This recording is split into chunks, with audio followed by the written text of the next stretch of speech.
Desde la calle los vecinos repetían lo que alguien inventó. Ella es peligrosa. ¿Pero peligrosa para quién? Hoy, yo voy a contarte algo que nunca pensé que contaría. Si tú también crees que nosotras aún tenemos valor, incluso después de los 60, escribe 1 en los comentarios. Y, por favor, deja un like y suscríbete. Vamos a mostrar que somos fuertes juntas. Era martes por la mañana en mi barrio de Coyoacán, Ciudad de México. Lo recuerdo, porque los martes siempre pasaba el camión de la basura a las 7 en punto, con ese rugido del motor diésel que despertaba a medio vecindario. Salí de mi casa con la bolsa de reciclaje en la mano, todavía con los tubos puestos en el cabello, y mi delantal manchado de café de olla. La llovizna típica de octubre mojaba las banquetas de concreto agrietado. El aire olía a tierra húmeda y a tortillas recién hechas de la tortillería de Doña Carmen. Y entonces lo escuché. Desde la acera de enfrente, junto al puesto de flores de la esquina. Una voz de mujer, entre dientes, como quien se asegura de que la víctima escuche cada palabra. Cuidado con la señora Eusebia. Mi nuera dice que ya está medio loca. Dice que es peligrosa. Otra voz respondió entre risas bajas, mientras hojeaban las revistas del kiosco. ¿Peligrosa? Si ya ni la visita el hijo. ¿No has visto que hasta le cambiaron la cerradura de la casa grande? No supe si dejar caer la bolsa de basura o esconderme detrás de ella. Mis manos temblaron. La calle de adoquines me tragó como si fuera arena movediza. El sonido del tráfico matutino se volvió lejano, como si viniera de otro mundo. Regresé a mi casa con el corazón arrastrándose por el suelo. Me miré en el espejo del pasillo de entrada, ese espejo con marco dorado que compré hace 30 años en el mercado de San Juan. Cabello ralo y gris, ojos tristes con bolsas moradas que ya no se quitaban ni con el mejor maquillaje, manos vacías y arrugadas que habían hecho tanto por tantos. Yo, peligrosa. Qué absurdo, qué cruel, pero también qué revelador. Porque para ellos, para mi propia familia, una madre que se defiende, una abuela que dice no, una mujer mayor que se niega a seguir aguantando humillaciones, sí es peligrosa. Mi casa olía a café de olla y a los geranios rojos que tengo en las macetas del patio. Las paredes color salmón que pinté yo misma el año pasado me observaban en silencio. En la mesa de la cocina estaba mi taza favorita, la azul con flores amarillas que me regaló mi esposo Ramón antes de morir. Junto a ella, el periódico doblado en la sección de obituarios que leía cada mañana, no por morbosidad, sino para recordarme que aún estaba viva. Me senté en mi silla de siempre, la que tiene el cojín desgastado donde se marcaba mi cuerpo después de tantos años. Mis ojos se fijaron en el teléfono rojo de la pared, ese viejo teléfono que había presenciado tantas llamadas. Llamadas de emergencia cuando Joaquín era niño y se enfermaba. Llamadas de felicitación cuando se recibió de ingeniero. Llamadas de lágrimas cuando Ramón tuvo el infarto. Ahora, el teléfono permanecía mudo, como si hubiera perdido la voz. Como yo. 3 días antes había sido mi cumpleaños número 76. Nadie llamó. Ni un mensaje de WhatsApp en el teléfono que Joaquín me había enseñado a usar para estar comunicados. Ni una visita.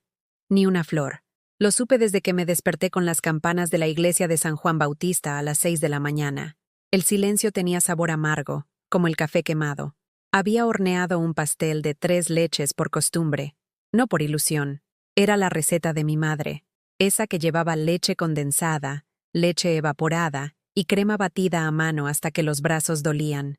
Me senté sola en la cocina, mirando la velita rosa encendida sobre el merengue blanco. La llama bailaba como si quisiera huir de ahí también. A las 6 de la tarde toqué el teléfono, solo para asegurarme de que funcionaba. El tono marcaba normal, ni una llamada perdida, ni una notificación en esa pantalla que tanto me costaba descifrar. Mi hijo Joaquín no apareció. Su esposa Amara, esa mujer delgada con uñas largas y sonrisa falsa, seguramente le había prohibido visitarme. Ella siempre me miró como si yo trajera mala suerte o enfermedad contagiosa. Una vez me dijo en la cara, mientras recogía los platos después de una cena navideña: «Doña Eusebia, usted ya vivió. No sea egoísta. Déjenos vivir a nosotros». Como si pedir una silla en la mesa de Nochebuena fuera un acto de violencia. Ese día de mi cumpleaños, Partí el pastel en 4 pedazos y los guardé en el congelador, envueltos en papel aluminio. Tal vez algún día me los merecería, aunque fuera para comerlos sola, viendo las telenovelas de la tarde. En mi recámara, abrí el baúl de cedro donde guardaba las fotografías familiares. Ahí estaba Joaquín a los 5 años, con su uniforme del Kinder Benito Juárez, sonriendo sin dientes. Joaquín a los 15, el día de su graduación de secundaria, abrazándome con orgullo. Joaquín a los 25, el día de su boda con Amara, cuando aún me miraba con respeto y cariño. ¿Cuándo había cambiado todo? ¿Cuándo me había convertido en la estorbo, en la carga, en la peligrosa? La respuesta llegó como un puñetazo en el estómago. Cuando dejé de ser útil, cuando dejé de dar sin pedir, cuando empecé a necesitar en lugar de proveer. El viento nocturno movía las cortinas de algodón de mi ventana. Afuera, el barrio se preparaba para dormir. Se escuchaban los últimos gritos de los vendedores ambulantes. ¡Camotes calientes! ¡Tamales oaxaqueños! Sonidos que habían arrullado mis noches durante décadas, pero que ahora me parecían ecos de una vida que ya no me pertenecía. Me quedé ahí, sentada en la orilla de mi cama matrimonial, ahora demasiado grande para una sola persona, sosteniendo esas fotografías amarillentas que contaban la historia de un amor que creí eterno. Un amor de madre que había dado todo y que ahora, a los 76 años, descubría que dar todo no garantizaba recibir nada a cambio. Esa noche no pude dormir. Las palabras de las vecinas resonaban en mi cabeza como campanas funerarias. Es peligrosa. Y por primera vez en mi vida, pensé que tal vez tenían razón. Esa madrugada, mientras el silencio de la casa me envolvía como un rebozo mojado, comencé a recordar. No quería, pero la memoria es como el dolor de muelas. Llega sin avisar y se queda hasta que lo enfrentas. Me levanté de la cama y caminé hasta la cocina. Prendí la estufa de gas azul que había comprado hace 15 años con mis propios ahorros. Esos que guardaba peso por peso vendiendo quesadillas en el tianguis de los sábados. El agua hirvió y preparé mi café de olla con canela, esa receta que mi abuela me enseñó cuando yo tenía 8 años en Xochimilco. Mientras el aroma llenaba la cocina, saqué de un cajón oxidado una caja de zapatos forrada con papel de china rosa. Adentro guardaba todos los recibos, todas las pruebas de lo que había sido mi vida. Una mujer que daba sin medida. El primer papel que toqué fue el recibo del hospital ABC. 43,000 pesos que pagué cuando Joaquín se rompió la pierna jugando fútbol a los 16 años. Era una fractura complicada que requería cirugía y placas de titanio. El Seguro Popular no cubría ese hospital privado, pero Amara, que entonces era su novia, insistió en que mi novio merece lo mejor. Yo trabajaba limpiando casas en las lomas de lunes a viernes y los fines de semana vendía comida en el tianguis. Ganaba 3,000 pesos a la semana si tenía suerte. Para pagar esa operación, trabajé 12 horas diarias durante 4 meses, sin descanso, sin domingos, sin fiestas. Mis manos se llenaron de sabañones por el cloro y mis rodillas crujían como madera vieja cada noche. Cuando Joaquín salió del hospital, caminando perfecto otra vez, me abrazó y me dijo, «Gracias, ma, te lo voy a pagar cuando sea grande». Nunca lo hizo. Nunca me lo mencionó de nuevo. Seguí revolviendo los papeles como quien busca tesoros en un basurero. Encontré el contrato de la casa de Amara y Joaquín, esa casa de 3 recámaras en la colonia del Valle que tanto presumían con sus amigos. La enganche costó 200,000 pesos. Yo puse 120,000. Los había ahorrado durante 8 años, guardando cada billete de 50 pesos en una caja de metal escondida debajo de mi colchón. Dinero que debería haber usado para arreglar el techo de mi propia casa, que goteaba cada temporada de lluvias. Dinero que debería haber gastado en mis medicinas para la presión arterial, que a veces no compraba para poder llenar mi alcancía familiar. Es una inversión familiar, me había dicho Joaquín aquella tarde de marzo del 2019, sentado en mi sala con su traje gris de oficina. La casa va a subir de valor. Algún día todos vamos a vivir ahí juntos, ma. Vas a tener tu cuarto con baño propio. Firmé una carta renunciando a cualquier derecho sobre la propiedad, por amor familiar. Amara la había redactado en su computadora, con letras pequeñitas que no pude leer bien sin mis lentes. Confié. como siempre había confiado. Solo es un trámite, doña Eusebia, me dijo Amara con esa sonrisa que ahora entiendo que era de triunfo. Lo importante es que somos familia. Nunca viví en esa casa. Ni siquiera tuve llave. Tomé otro sorbo de café y seguí escarbando en mi caja de recuerdos amargos. Ahí estaban los recibos de las colegiaturas de mi nieta Lucía. 3 años pagando 6,000 pesos mensuales para que fuera a un colegio bilingüe en la Roma Norte, para que tenga mejores oportunidades que nosotros. Me explicaba Joaquín cada vez que me entregaba el papel azul del banco. Yo dejé de comprar carne para poder pagar esas mensualidades. Comía frijoles con tortillas durante semanas enteras, diciéndome que era por la salud de mi nieta, por su futuro brillante. Mis vecinas me veían más delgada cada mes, pero cuando me preguntaban si estaba bien, yo sonreía y decía que estaba haciendo dieta. La verdad era que estaba haciendo sacrificios que nadie vería nunca en mis huesos. Cuando Lucía cumplió 15 años, organizaron una fiesta en un salón de Polanco. 500 invitados, mariachi, vestido importado de Estados Unidos. La cuenta total fue de 200,000 pesos. Yo colaboré con 50,000, vendiendo hasta las joyas que Ramón me había regalado en nuestros aniversarios de bodas. En la fiesta, me sentaron en una mesa del fondo, junto a la cocina, con los invitados de compromiso. Amara le dijo a todo el mundo que la quinceañera había sido posible, gracias al esfuerzo de su papá, que trabajó día y noche para darle lo mejor a su hija. Mi nombre no se mencionó ni una sola vez en los discursos, pero lo que más me dolía recordar no eran los dineros. Era el tiempo. Todo el tiempo que di creyendo que construía algo permanente. Cada martes durante 5 años fui a cuidar a Lucía después de la escuela mientras Joaquín y Amara trabajaban. Llegaba a su casa a las 2 de la tarde y me quedaba hasta las 9 de la noche. Le ayudaba con las tareas, le preparaba la merienda, la bañaba, le leía cuentos antes de dormir. Amara llegaba siempre cansada, con bolsas de Liverpool o Palacio de Hierro, quejándose de lo agotador que era su trabajo de gerente en una empresa de marketing.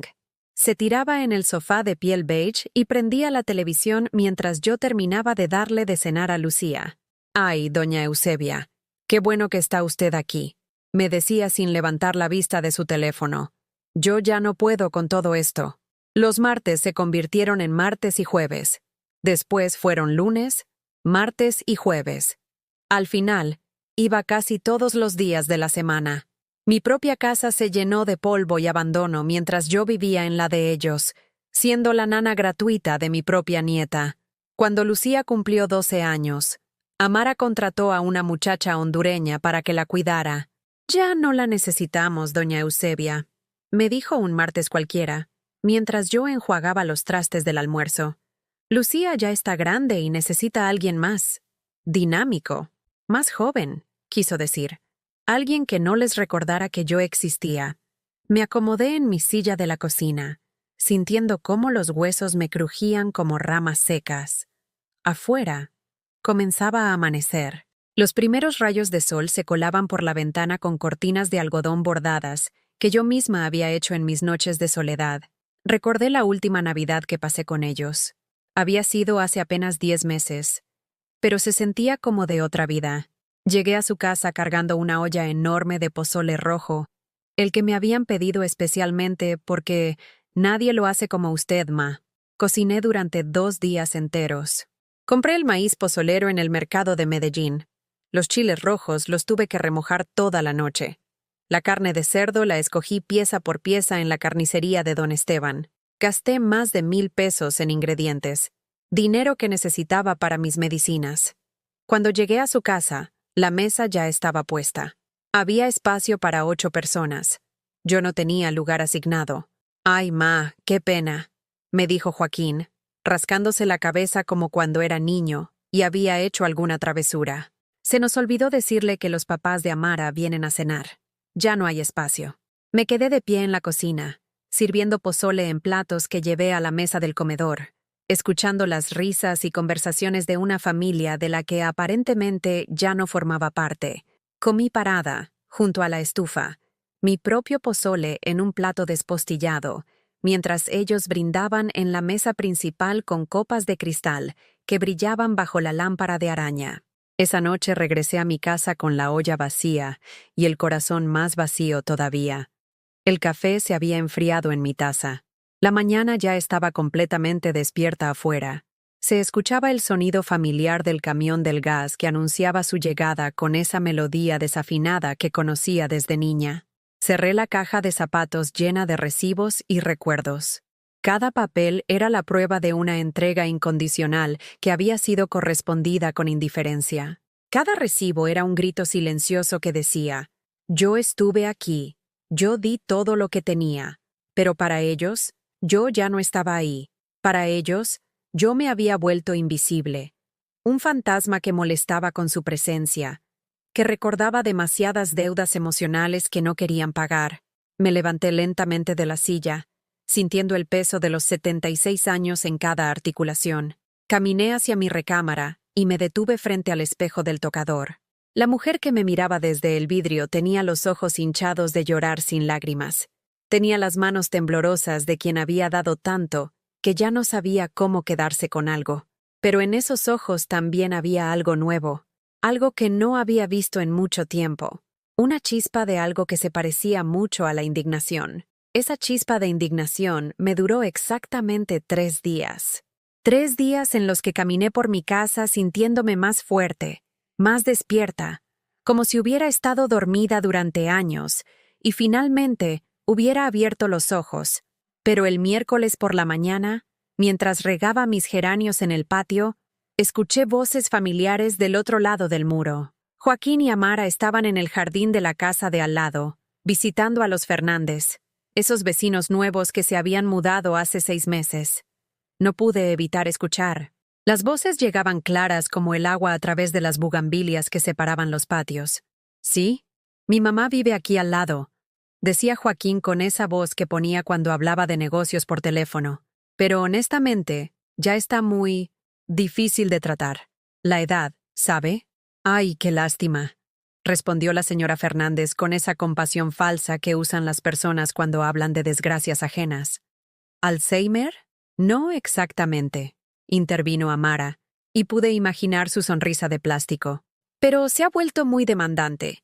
Siempre quiere atención, siempre está pidiendo cosas. Y luego se enoja si no corremos cuando ella quiere. Cree que le debemos la vida», continuó Joaquín, y su voz tenía ese tono de fastidio que usaba cuando hablaba de los impuestos o del tráfico, como que porque nos ayudó en el pasado, ahora tenemos que estar disponibles las 24 horas. Mis manos se quedaron inmóviles sobre la regadera. El agua siguió cayendo sobre los geranios, pero yo ya no podía moverme. «Además», siguió Amara, bajando la voz como si fuera a revelar un secreto, «está empezando a inventar cosas. Dice que le prometimos no sé qué, que íbamos a vivir juntos, que le dijimos esto o aquello. Francamente nos da un poco de pena ajena». Las carcajadas llegaron como bofetadas. «¡Ay, no!», rió la señora Fernández. «¡Qué incómodo! ¿Y qué van a hacer?» «Pues ya tomamos cartas en el asunto», dijo Joaquín con esa voz de adulto responsable que había perfeccionado después de cumplir 30 años. «Cambiamos las cerraduras de nuestra casa la semana pasada. Era necesario poner límites». «Muy inteligente», aprobó el señor Fernández. «A veces hay que ser duros para proteger a la familia. Proteger a la familia. De mí. Y ahorita estamos viendo unas residencias para adultos mayores», añadió Amara. «Lugares bonitos, ¿eh? Con actividades, con gente de su edad. Creo que va a estar mucho mejor ahí que aquí, inventando problemas». La regadera se me resbaló de las manos y cayó al suelo con un ruido metálico que resonó por todo el patio. Pero ellos siguieron hablando, ajenos a que la protagonista de su conversación estaba escuchando cada palabra como si fueran clavos enterrándose en mi pecho. «El problema», continuó Joaquín, «es que se va a resistir. Siempre ha sido muy terca. Pero bueno, a veces uno tiene que tomar decisiones por el bien de todos». Corrí hacia mi casa con las piernas temblando. Me encerré en mi recámara y me senté en la cama, con el corazón golpeándome las costillas como un pájaro desesperado. ¿Inventando cosas? ¿Demandante? ¿Residencia para adultos mayores? Saqué mi teléfono y busqué el último mensaje de WhatsApp que había intercambiado con Joaquín. Era de hace 3 semanas. Yo le había escrito: «Mijo, el domingo cumples años. ¿Vienes a comer? Hago tu mole favorito». Su respuesta había sido: «Ando ocupado, ma». Otro día. No había habido otro día. Busqué más atrás en la conversación. Encontré el mensaje que le mandé cuando me enfermé de gripa en septiembre. «Hijo, estoy malita. ¿Me puedes llevar al doctor?». Respuesta: «Pídele a un taxi. Nosotros andamos trabajando». Y más atrás, el mensaje del día que se cumplieron 12 años de la muerte de su papá. «Joaquín, hoy es el aniversario de tu papá. ¿Vamos juntos al panteón?». Respuesta: «Se me olvidó, la próxima vez». Nunca hubo próxima vez. Me quedé ahí sentada, con el teléfono en las manos, leyendo una conversación unilateral donde yo preguntaba, invitaba, ofrecía, pedía, y él respondía con monosílabos o excusas. ¿Cuándo había empezado a tratarme como a una conocida molesta? ¿Cuándo había dejado de ser su madre para convertirme en su problema? Esa tarde no pude comer. Me preparé un té de manzanilla y me senté en mi silla de la sala, esa que está frente a la ventana donde puedo ver pasar a los vecinos. Pasó doña Carmen con sus bolsas del mercado, don Roberto paseando a su perro chihuahueño, los niños de la escuela corriendo con sus mochilas. Vida normal, gente normal viviendo días normales. Yo ya no era normal. Yo era el obstáculo que había que remover. A las 7 de la tarde sonó mi teléfono. Era Lucía. «Abuela», me dijo con esa voz de adolescente que aún conservaba algo de mi nieta pequeña. «¿Estás bien? Escuché a mis papás hablando de ti». «¿Qué escuchaste, mijita?». Hubo un silencio largo. Después, su voz bajita, como si tuviera miedo de que la escucharan. «Dijeron que andas inventando cosas, que les dijiste que te prometieron no sé qué de vivir juntos». «¿Tú qué crees, Lucía?». Otro silencio. Más largo. Yo te escuché llorando el día de tu cumpleaños, abuela. Fui a visitarte, pero no me atrevía a tocar porque mis papás me dijeron que no te molestara. Te vi por la ventana, sentada sola con un pastel. Se me quebró la voz. «¿Por qué no entraste?». Porque mi mamá dice que ya estás muy sensible, que cualquier cosa te hace llorar y después los haces sentir culpables a ellos». «Culpables». Como si mi dolor fuera un chantaje. «Abuela», continuó Lucía, «¿es cierto que te van a llevar a un lugar para viejitos?». No pude responder. Las palabras se me atascaron en la garganta como huesos de pescado. «Porque si es cierto», siguió mi nieta, «yo voy a ir a visitarte. Te lo prometo. No me importa lo que digan mis papás». Colgué el teléfono porque no podía hablar. No podía respirar. Esa noche no dormí. Me quedé despierta mirando el techo, contando las grietas que se habían formado después del temblor del 2017. Había 19 grietas. Las conocía de memoria porque las había contado muchas noches de insomnio. A las 4 de la mañana me levanté y fui a la cocina. Saqué otra vez mi caja de zapatos, pero esta vez no busqué recibos. Busqué algo que había guardado hace años y que nunca pensé que necesitaría. La carta que Ramón me escribió antes de morir. La encontré al fondo, doblada en 4 partes, con la letra temblorosa de un hombre que sabía que se estaba despidiendo. Decía: «Eusebia, mi vida, si cuando yo me vaya alguien te hace sentir que no vales nada, recuerda esto. Tú vales por lo que eres, no por lo que das. Si te llega el olvido, conviértelo en frontera. Si te llega la traición, conviértela en pared. Y si te llega la soledad, conviértela en escudo. No dejes que nadie, ni siquiera nuestro hijo, te haga creer que eres una carga. Tú fuiste mi bendición en esta vida. Con amor eterno, Ramón». Leí la carta 3 veces. Al terminar la tercera vez, ya no estaba llorando. Me levanté de la mesa y caminé hasta el espejo del pasillo. La mujer que me miraba ya no tenía los ojos hinchados, ya no tenía la cara de víctima. Tenía los ojos de alguien que acababa de despertar de una pesadilla muy larga. Tenía la cara de alguien que acababa de tomar una decisión. Al día siguiente, jueves por la mañana, me vestí con mi mejor blusa, la azul marino que me había regalado Ramón para nuestro aniversario número 25. Me peiné con cuidado. Me puse los aretes de perlas que habían sido de mi madre. Salí de mi casa caminando derecha, con pasos firmes, hacia el despacho de abogados que estaba en la avenida Universidad. Era hora de convertir la traición en pared. Era hora de proteger lo poco que me quedaba. Era hora de dejar de ser la víctima de mi propia bondad. La licenciada Inés Valdivia tenía 40 años, cabello corto y una mirada que no juzgaba. Su oficina olía a café recién hecho y a los libros de derecho que llenaban las paredes desde el suelo hasta el techo. Cuando le expliqué mi situación, no me miró con lástima como esperaba. Me miró con respeto. «Señora Eusebia», me dijo después de revisar todos mis papeles, «usted tiene más derechos de los que cree, y también tiene más poder del que ellos quieren que sepa.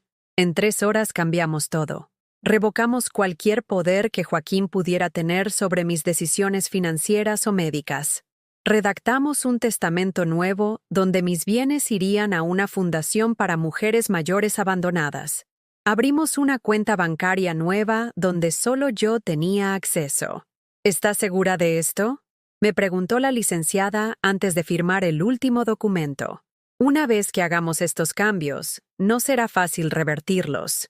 Estoy más segura de esto que de cualquier otra cosa que haya hecho en mi vida», le respondí. Salí de esa oficina sintiendo que caminaba sobre aire. Por primera vez en años, tenía control sobre mi propia existencia, pero la tranquilidad me duró exactamente 4 días. El lunes por la mañana, mientras desayunaba mis molletes con frijoles refritos, sonó el teléfono como si fuera una sirena de emergencia. Era Joaquín, y su voz sonaba diferente, desesperada. «Mamá, ¿qué hiciste?». No fingí que no sabía de qué hablaba. «Buenos días, hijo. ¿Cómo amaneciste?». «No me vengas con esas. Fui al banco a preguntar por el fideicomiso de papá y me dijeron que ya no tengo acceso a nada». «¿Qué está pasando?». «Fideicomiso de papá». Como si Ramón hubiera dejado algo más que deudas y una póliza de seguro de vida que yo había usado para pagar su funeral. «Ah, ¿te refieres a mis ahorros? ¿Los que yo junté trabajando después de que murió tu padre?». «Son ahorros familiares, mamá. Siempre habíamos dicho que iban a ser para emergencias de la familia. Siempre habíamos dicho». Él había dicho. Yo había asentido con la cabeza como una muñeca de trapo. «¿Como la emergencia de tu casa nueva?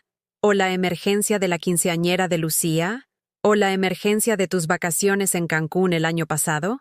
Hubo un silencio. Después, su voz cambió a ese tono suplicante que usaba cuando era niño y quería algo. «Ma, por favor, no sé qué te dijeron esos abogados, pero te están manipulando. Nosotros somos tu familia. Nosotros te queremos». «¿Ah, sí?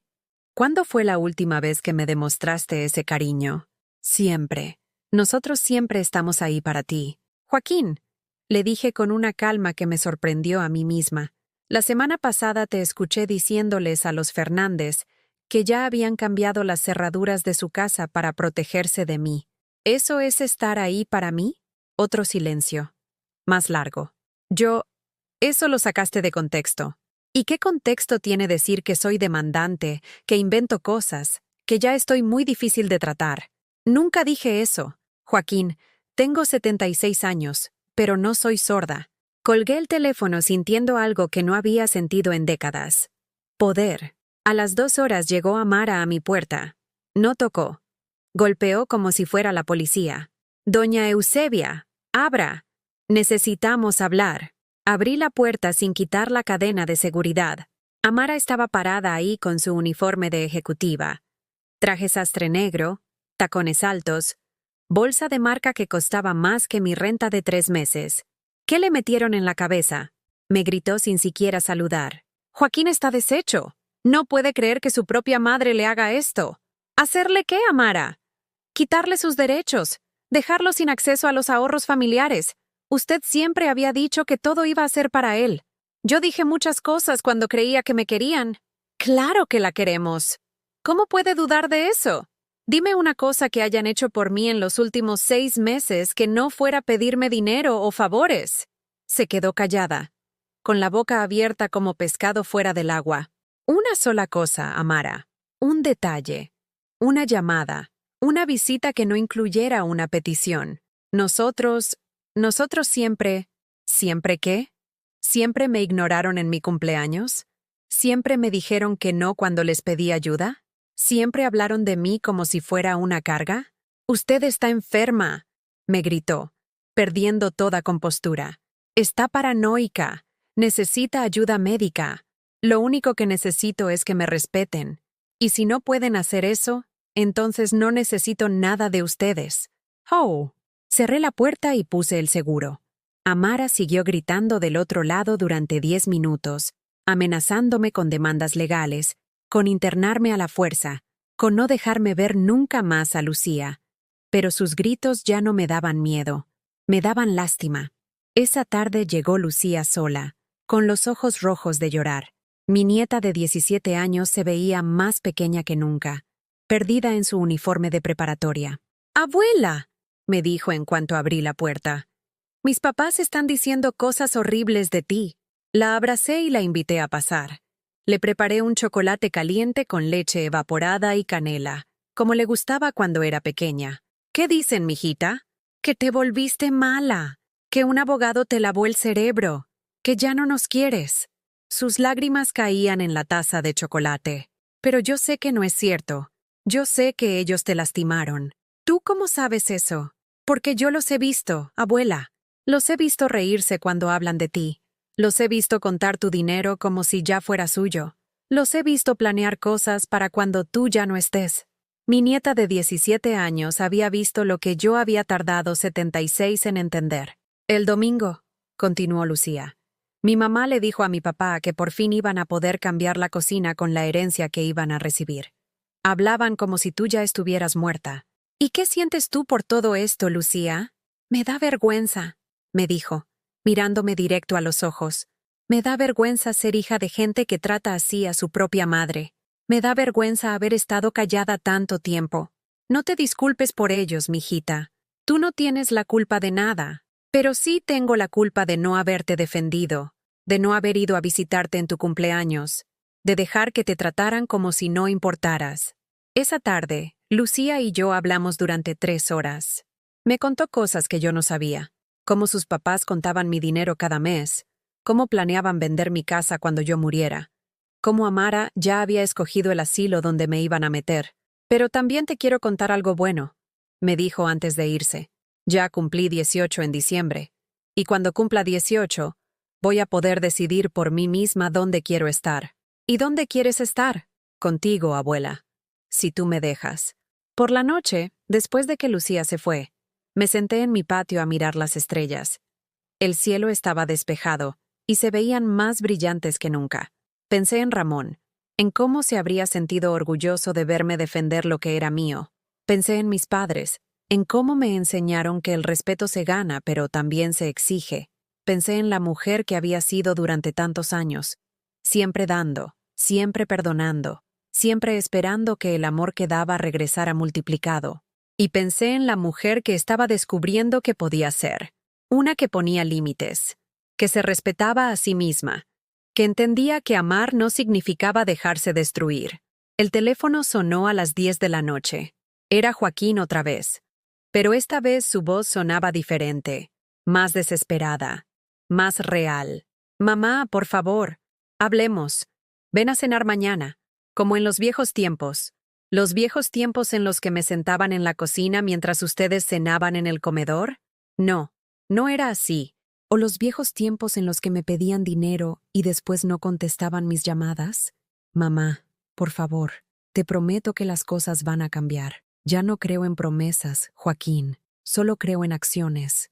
¿Qué quieres que haga? Quiero que me respetes. Quiero que dejes de hablar de mí como si fuera tu problema. Quiero que entiendas que ya no voy a comprar amor con sacrificios. Y si no, van a perder a la persona que más los ha amado en esta vida. Y van a descubrir que el dinero que tanto les importa se puede ir tan fácil como vino». Colgué el teléfono y me fui a dormir. Por primera vez en años, dormí toda la noche sin despertarme. Desperté el sábado por la mañana sin el nudo en el estómago que me había acompañado durante años. Por primera vez en mucho tiempo, no tenía que levantarme preguntándome qué favor me iban a pedir, qué dinero me iban a solicitar, qué excusa me iban a dar para no visitarme. No tenía que hacer nada por nadie más que por mí. La sensación era tan extraña que me quedé acostada 10 minutos más, solo sintiendo el peso de las sábanas sobre mi cuerpo, escuchando los sonidos de la mañana que entraban por la ventana, el silbido del afilador de cuchillos, el pregón del vendedor de camotes, el ladrido lejano de los perros del barrio, sonidos que antes me recordaban todas las cosas que tenía que hacer, todas las personas de las que tenía que preocuparme. Ahora simplemente eran música. Me levanté despacio, sin prisa. Puse agua a hervir para mi café de olla, y por primera vez en meses, me preparé un desayuno completo. Huevos revueltos con jitomate y cebolla, frijoles refritos, tortillas recién calentadas, y un vaso de jugo de naranja que compré ayer solo porque se me antojó.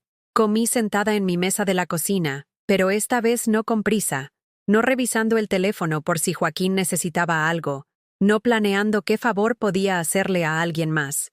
Comí despacio, saboreando cada bocado, mirando por la ventana cómo la luz del sol se movía entre las hojas del naranjo que planté cuando recién me casé con Ramón. Después del desayuno, hice algo que no había hecho en años. Me arreglé para mí misma.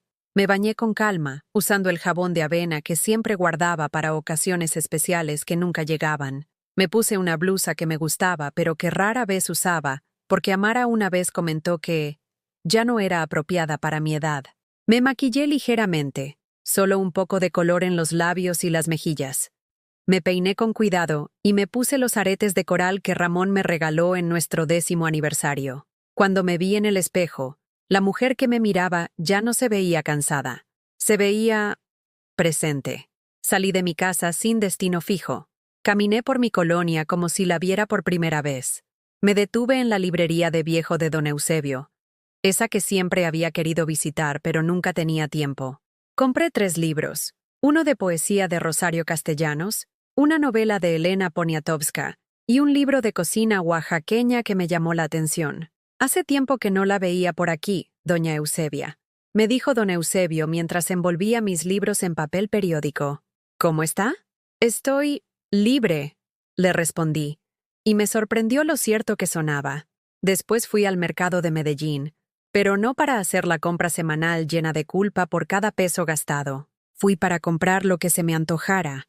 Compré fresas caras porque me gustaban, queso de cabra porque nunca lo había probado, y una botella de vino tinto porque tenía ganas de tomarme una copa esa noche. La marchanta de flores me reconoció. Oiga, doña Eusebia, ¿no había venido su hijo por flores para el cumpleaños de su esposa la semana pasada? No sé, le contesté con honestidad. Ya no estoy al pendiente de los cumpleaños de otras personas. Me compré un ramo de crisantemos amarillos para mí misma. De regreso a casa, pasé por el banco donde había tenido mi cuenta durante 20 años. La cajera, Lupita, me conocía desde que empezó a trabajar ahí. Doña Eusebia, qué gusto verla. ¿Todo bien con sus nuevas cuentas? Todo perfecto, Lupita. Su hijo vino ayer preguntando por usted. Se veía preocupado. ¿Ah, sí? ¿Preocupado por qué? Bueno, quería saber si usted estaba bien, si alguien la había presionado para hacer cambios en sus cuentas. Le dije que no podía darle información, pero que usted se veía muy segura de lo que estaba haciendo. Y tenía razón. Estoy más segura de esto que de cualquier otra cosa. Esa tarde, sentada en mi patio con mi vaso de vino tinto y uno de mis libros nuevos, escuché que alguien tocaba la puerta. No con desesperación como Amara, no con urgencia como Joaquín. Tocaba suave, educadamente. Era Lucía, pero venía acompañada de una muchacha que no conocía. Abuela, te presento a Sofía, mi mejor amiga. Le conté todo lo que está pasando y quería conocerte. Sofía era una chica de la edad de Lucía, con lentes y una sonrisa tímida. Señora Eusebia, me dijo después de que las invité a pasar. Lucía me ha contado mucho sobre usted. Me da mucho gusto conocer a alguien tan valiente. ¿Valiente yo?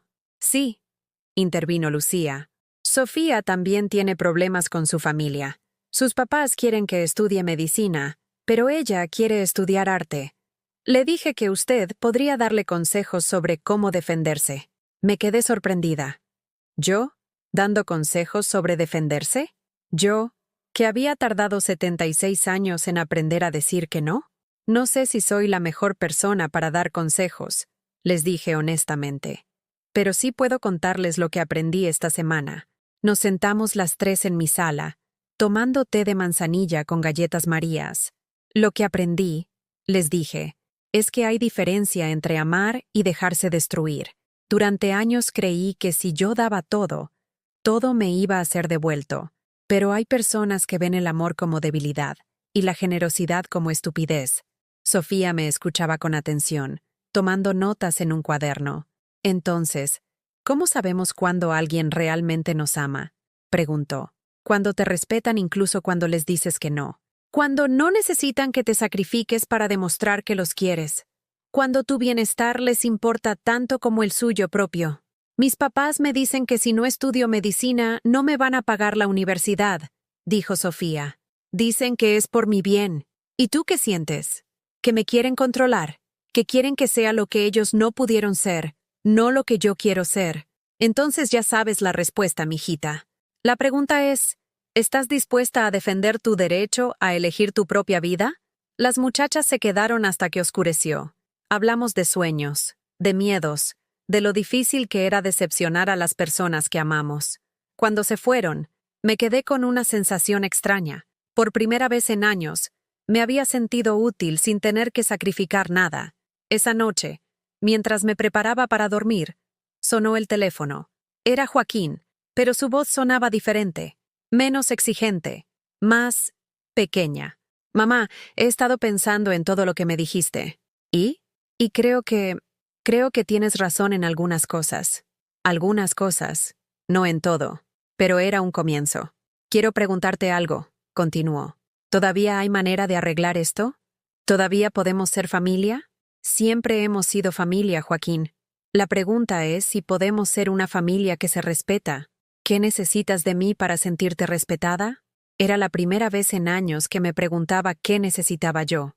Necesito que me veas como persona, no como tu banco personal. Necesito que pases tiempo conmigo sin pedirme favores.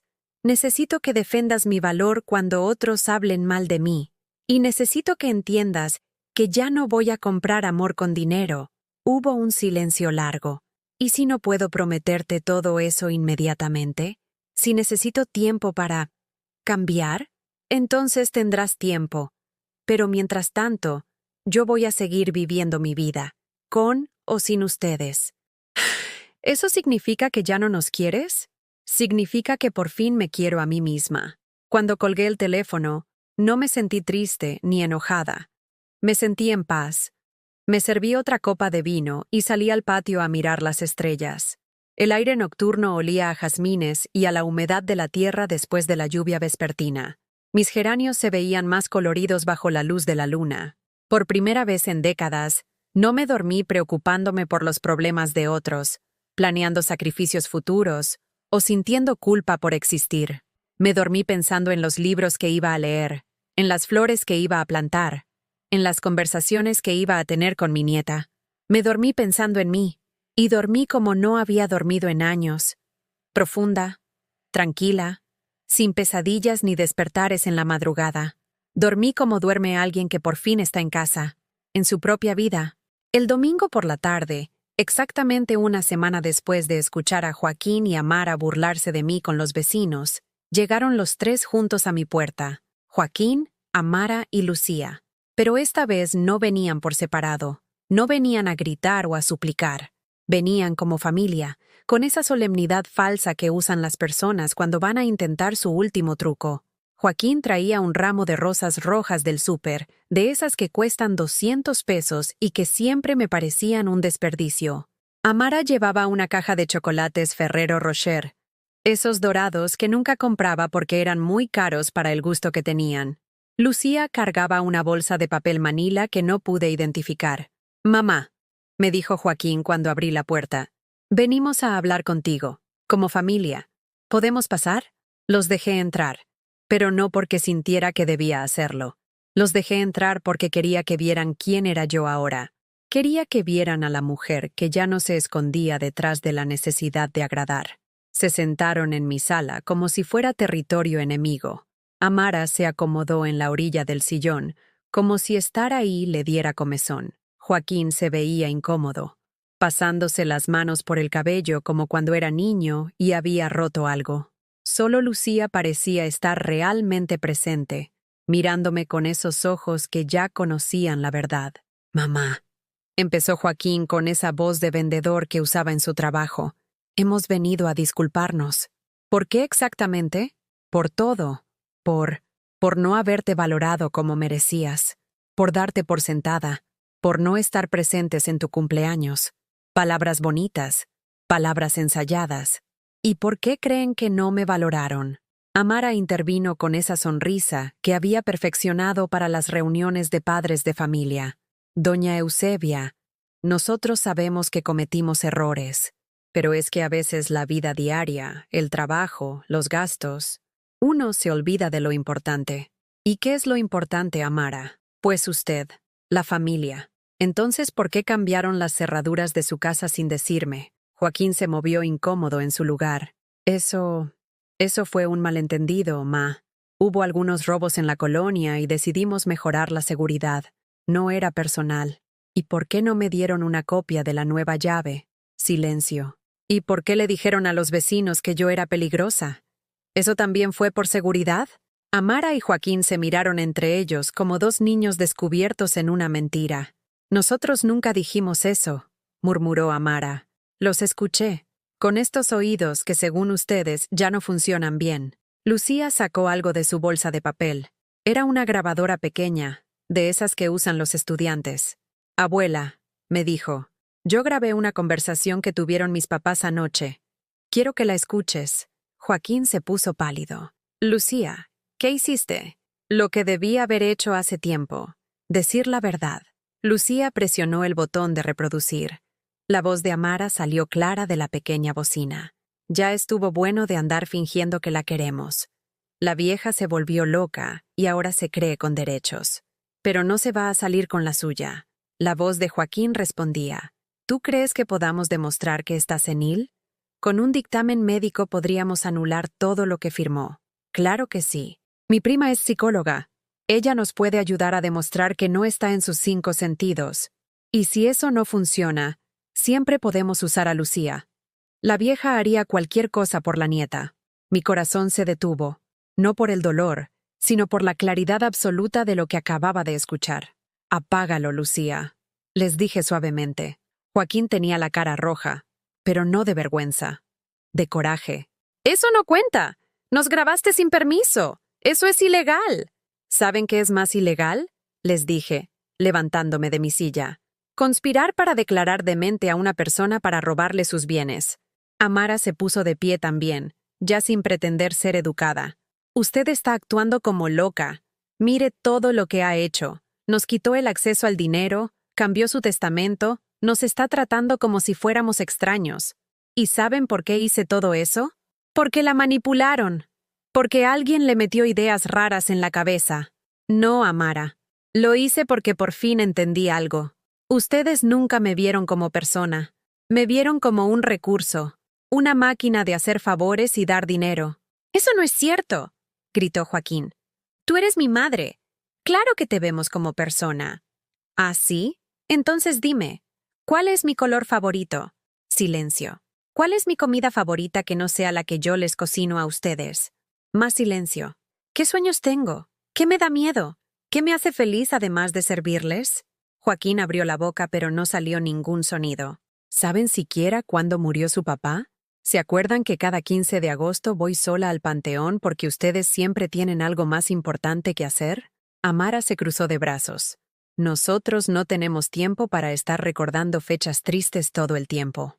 Pero sí tienen tiempo para planear cómo quedarse con mi dinero cuando yo muera. Ese dinero debería ser nuestro. Usted ya vivió. Nosotros tenemos gastos, tenemos una casa que pagar, tenemos planes». Y ahí estaba, la verdad desnuda, sin disfraces. «Tienes razón, Amara. Yo ya viví. Viví 76 años pensando que mi valor estaba en lo que podía dar. Viví creyendo que si me sacrificaba lo suficiente, ustedes me iban a querer. Viví como si mi propósito fuera desaparecer para que ustedes pudieran brillar. Me acerqué a la vitrina donde guardaba las fotografías familiares. Saqué la foto de la boda de Joaquín, esa donde yo aparezco sonriendo con un vestido que me compré en abonos durante 6 meses. Pero ¿saben qué descubrí esta semana? que ya no quiero vivir así, que ya no voy a comprar amor con sacrificios. Rompí la fotografía por la mitad. El sonido del papel al desgarrarse resonó en el silencio de la sala. ¿Qué está haciendo?, gritó Joaquín. Estoy liberándome de la ilusión de que algún día me iban a ver como merezco ser vista. Saqué más fotografías. Las navidades donde yo cocinaba y ellos comían. Los cumpleaños donde yo organizaba y ellos celebraban. Las reuniones donde yo servía y ellos se divertían. Una por una, las fui rompiendo. «Está loca. Está destruyendo los recuerdos familiares», gritó Amara. «No estoy destruyendo recuerdos. Estoy destruyendo la mentira de que éramos familia». Lucía se acercó a mí. «Abuela, para». Me detuve. La miré a los ojos. «¿Tú también crees que estoy loca, mijita?» «No», me dijo, tomando mis manos entre las suyas. «Creo que estás siendo valiente. Y creo que ya era hora». Se volteó hacia sus padres. «Ustedes la usaron. Durante años la usaron, y ahora que ella se defiende, la quieren hacer pasar por loca. Pero la loca no es ella. Son ustedes, por creer que podían tratarla así para siempre». «Lucía», la regañó Joaquín. «No hables así de tus padres». «¿Por qué no? ¿Porque debo respetarlos solo por ser mis padres? Igual que ustedes querían que la abuela los respetara solo por ser su familia, aunque la trataran como basura». Amara agarró a Lucía del brazo. «Nos vamos. Ahora». «No», dijo Lucía soltándose. «Yo me quedo. Eres menor de edad. Tienes que venir con nosotros. Cumplo 18 en 2 meses, y cuando cumpla 18, voy a venir a vivir con mi abuela. Si ella me acepta». Joaquín me miró con una desesperación que no había visto desde que era niño. «Mamá, por favor, no nos hagas esto. Somos tu única familia». «No, Joaquín. Ustedes eran mi familia cuando me respetaban. Ahora solo son personas que comparten mi apellido. ¿Y qué va a pasar con nosotros? Van a aprender a vivir con las consecuencias de sus decisiones. Van a aprender que el amor no es gratis. Y van a aprender que yo valgo más que mi cuenta bancaria». Se fueron sin decir adiós. Joaquín dando portazos, Amara amenazando con demandas legales que sabía que no podía ganar. Solo Lucía se despidió de mí con un beso en la frente y la promesa de llamarme al día siguiente. Cuando se fueron, me senté en mi sala rodeada de fotografías rotas. Pero no me sentí destruida. Me sentí libre. Recogí los pedazos de papel y los tiré a la basura. No con tristeza, sino con alivio. Después me serví una copa de vino y salí al patio. El sol se estaba poniendo, y el cielo se veía rojizo, como si el día se estuviera despidiendo con dignidad. Por primera vez en mi vida, yo también me estaba despidiendo con dignidad. 3 semanas después de la última conversación con Joaquín, desperté con una sensación que no había experimentado en décadas. Curiosidad por mi propio futuro. Me levanté temprano. No por costumbre, sino porque tenía ganas de ver amanecer. Preparé mi café de olla y me senté en el patio con una libreta nueva que había comprado el día anterior. En la primera página escribí: «Cosas que quiero hacer a los 76 años». La lista comenzó pequeña. Leer todos los libros de Elena Poniatowska. Aprender a hacer mole oaxaqueño. Plantar rosas en el jardín. Pero mientras escribía, las ideas llegaban como agua corriendo por una coladera destapada. Quería tomar clases de pintura en el Centro Cultural. Quería viajar a Oaxaca para conocer los pueblos donde hacían las artesanías que siempre había admirado en el mercado. Quería aprender a usar la computadora para escribir las historias de mi familia antes de que se perdieran para siempre. Por primera vez en mi vida, estaba planeando para mí misma. Ese martes decidí hacer algo que llevaba postergando desde la muerte de Ramón. Reorganizar completamente mi casa. No para recibir visitas que nunca llegaban, sino para vivir yo a gusto. Empecé por la recámara. Saqué las sábanas grises que había comprado porque no se ensuciaban tanto, y las cambié por unas nuevas de color durazno con flores bordadas que me habían gustado, pero nunca me atreví a comprar porque eran muy alegres para una viuda. Moví la cama para que diera hacia la ventana del jardín. Durante 12 años había dormido dándole la espalda a la luz porque Ramón prefería la pared, y después de su muerte nunca se me ocurrió que podía cambiar las cosas. Ahora, al despertar, lo primero que vería serían mis plantas y el cielo abierto. Colgué en las paredes las fotografías que me gustaban, no las que se suponía que debía tener. Una foto mía a los 20 años, riéndome en Xochimilco con mis amigas de la fábrica textil. Una imagen de mi madre horneando pan en su cocina de leña. Un retrato de Ramón que lo mostraba sonriendo, no serio como en la foto formal que había tenido en la sala. En la sala quité los muebles formales que nadie usaba y puse cojines grandes en el suelo, como había visto en una revista. Creé un rincón de lectura junto a la ventana, con una lámpara buena y una mesita para mi té. La transformación física de mi casa era también la transformación de mi espíritu. El jueves por la tarde, mientras regaba mis nuevas plantas de lavanda, tocaron la puerta. Era Sofía, la amiga de Lucía, pero esta vez venía sola. «Señora Eusebia, ¿puedo hablar con usted?» La invité a pasar y le preparé agua de Jamaica con hielo. Hice lo que me aconsejó, me dijo con los ojos brillantes. Les dije a mis papás que iba a estudiar Bellas Artes. Se enojaron muchísimo, me gritaron, me dijeron que me iban a desheredar. ¿Y cómo te sientes? Libre. Por primera vez en mi vida me siento libre.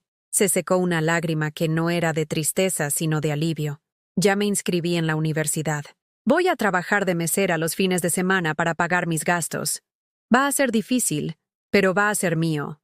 La abracé como habría abrazado a la hija que nunca tuve, a la versión joven de mí misma que nunca aprendió a defenderse. Estoy orgullosa de ti, mijita. Yo también estoy orgullosa de usted. Lucía me contó que sus papás siguen molestándola, pero que usted ya no se deja. Era cierto. Durante esas semanas, Joaquín había llamado varias veces. A veces suplicante, a veces enojado, a veces intentando usar a Lucía como intermediaria, pero ya no me afectaba como antes. Sus emociones ya no eran mi responsabilidad. ¿Sabe qué es lo más raro? Le dije a Sofía, que ahora que dejé de necesitar su amor, por primera vez siento que tal vez Joaquín esté empezando a respetarme. Era verdad. En la última llamada, Joaquín no me había pedido dinero, no me había pedido favores. Solo me había preguntado cómo estaba, y cuando le conté sobre mis clases de pintura, me había dicho, «Eso suena muy bien, ma. Pequeños cambios, pero cambios al fin». El sábado por la mañana fui al Centro Cultural de Coyoacán para inscribirme en clases de acuarela. La maestra era una mujer de mi edad llamada Patricia que había empezado a pintar después de jubilarse. «¿Has pintado antes?», me preguntó. «Solo las paredes de mi casa», le respondí. Y las dos nos reímos. Perfecto. Aquí vamos a pintar lienzos. Vamos a pintar nuestra vida. La primera clase fue una revelación. Descubrí que tenía manos para mezclar colores, que podía crear texturas que no sabía que existían. Pinté un atardecer que no copiaba de ningún lado, que salía directamente de algo que llevaba guardado en el pecho. «Tienes talento natural», me dijo Patricia al final de la clase. «¿Por qué esperaste tanto para empezar?» Porque creía que no tenía derecho a hacer cosas solo para mí. Pues ahora ya sabes que sí tienes derecho. Y además, tienes obligación. La obligación de ser feliz. Esa tarde, caminando de regreso a casa con mi material de pintura nuevo, me crucé con doña Carmen, la de la tortillería. «Oiga, doña Eusebia, la veo muy cambiada últimamente. Se ve, no sé cómo decirle, más joven. Me siento más joven, doña Carmen. ¿Y su hijo? Hace tiempo que no lo veo por aquí. Anda aprendiendo a ser hijo. Cuando termine de aprender, seguramente lo volveremos a ver». Esa noche, Lucía vino a cenar. Cocinamos juntas un mole amarillito siguiendo una receta que había encontrado en mi libro de cocina oaxaqueña. La casa se llenó de aromas que no había tenido en años. Chilhuacles, hoja de aguacate, tomatillos asados. «Abuela», me dijo Lucía mientras molíamos los chiles en el metate, «mis papás están yendo a terapia». Me detuve en seco. ¿Terapia? Sí. Primero fueron juntos, para terapia de pareja. Pero ahora mi papá está yendo solo. Dice que quiere entender por qué las cosas se pusieron así entre ustedes. ¿Y tú qué opinas? Opino que era hora. Opino que tal vez por primera vez en su vida se está dando cuenta de que perdió algo valioso. Cenamos el mole con arroz rojo y tortillas hechas a mano. Lucía me contó sobre sus planes para la universidad, sobre el muchacho que le gustaba, sobre sus sueños de estudiar psicología para ayudar a familias como la nuestra. Quiero especializarme en terapia familiar, me dijo, para ayudar a la gente a comunicarse antes de que sea demasiado tarde. Después de cenar, Lucía me ayudó a lavar los trastes y se quedó conmigo viendo una película antigua de Pedro Infante. Se durmió en el sofá con la cabeza en mi regazo, como cuando era pequeña. La miré dormir y sentí algo que no había sentido en años. Paz completa. No la paz del agotamiento o la resignación. La paz de quien sabe que está exactamente donde debe estar. Esa noche, antes de irme a dormir, me senté en mi tocador nuevo frente al espejo con marco de flores que había comprado para reemplazar el viejo y rayado. La mujer que me miraba ya no tenía los ojos tristes.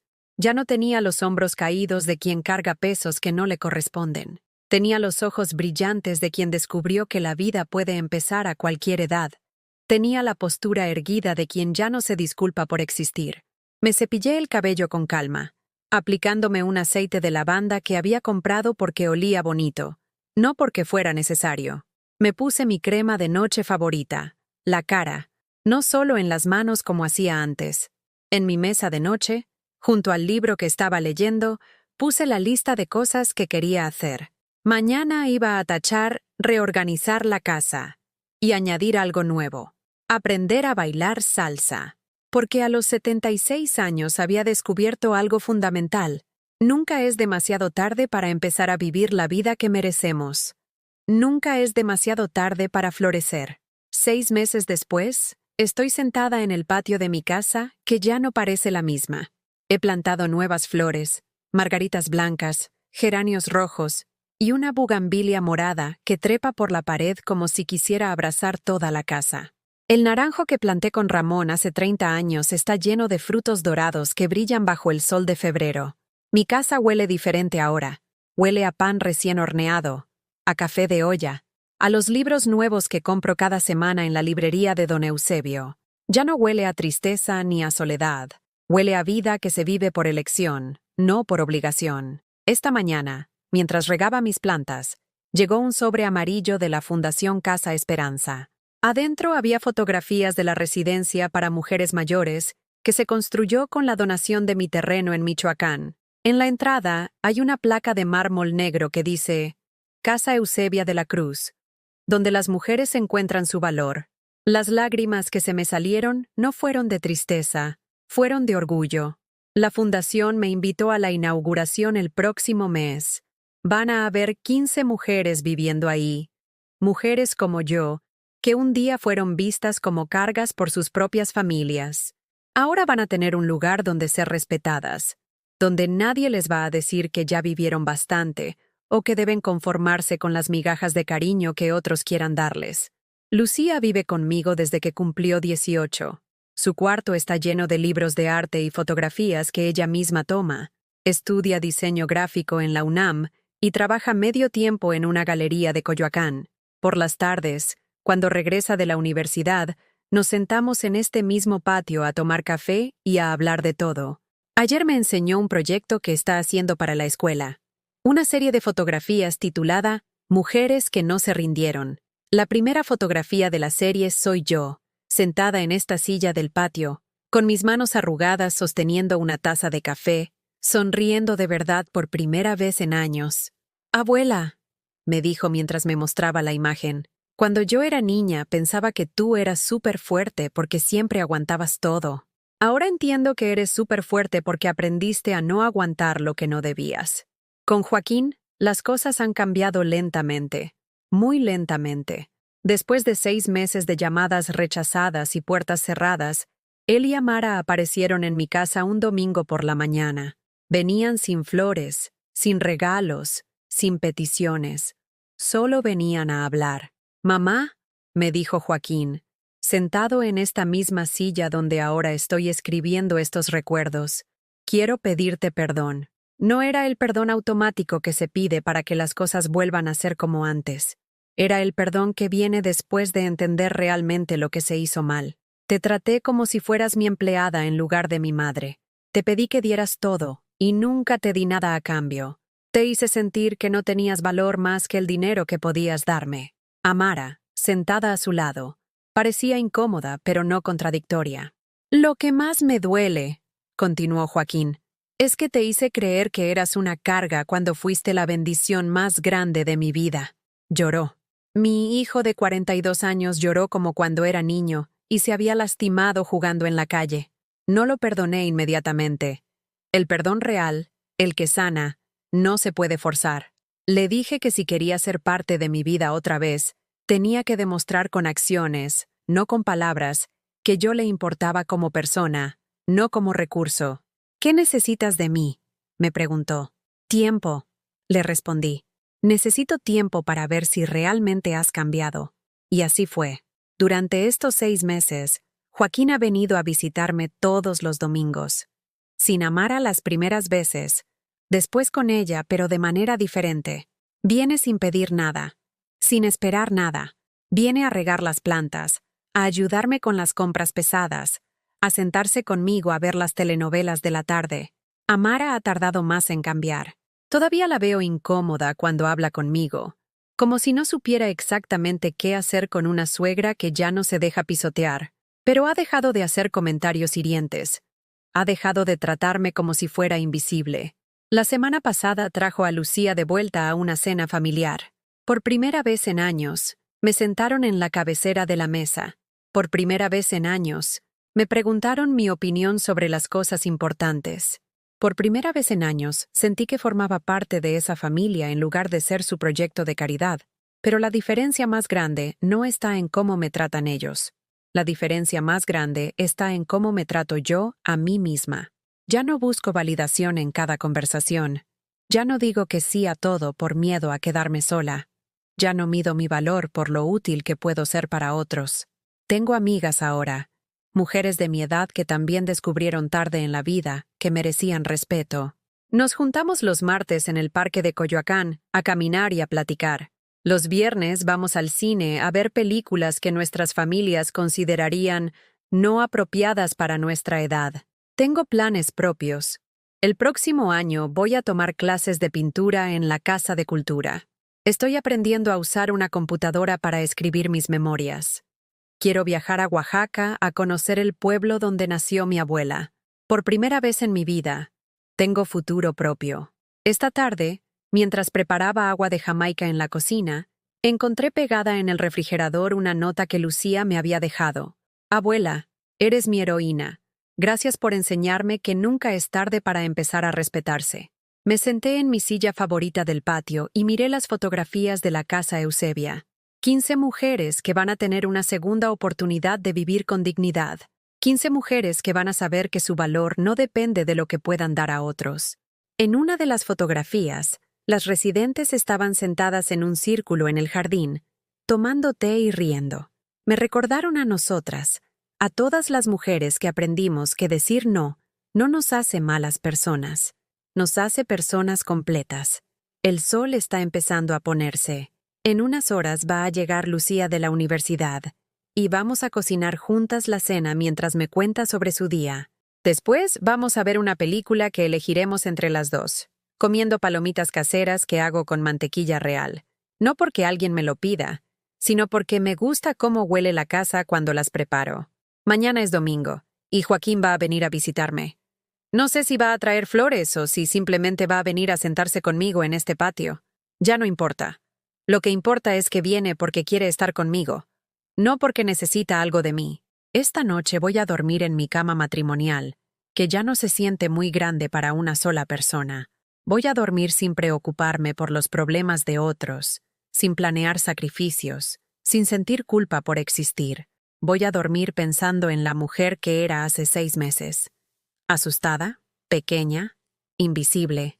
Y voy a dormir agradecida por la mujer que soy ahora, completa, valiosa, libre. Si tú que estás escuchando esta historia te sientes como yo me sentía antes, quiero que sepas algo. Nunca es tarde para empezar a valorarte.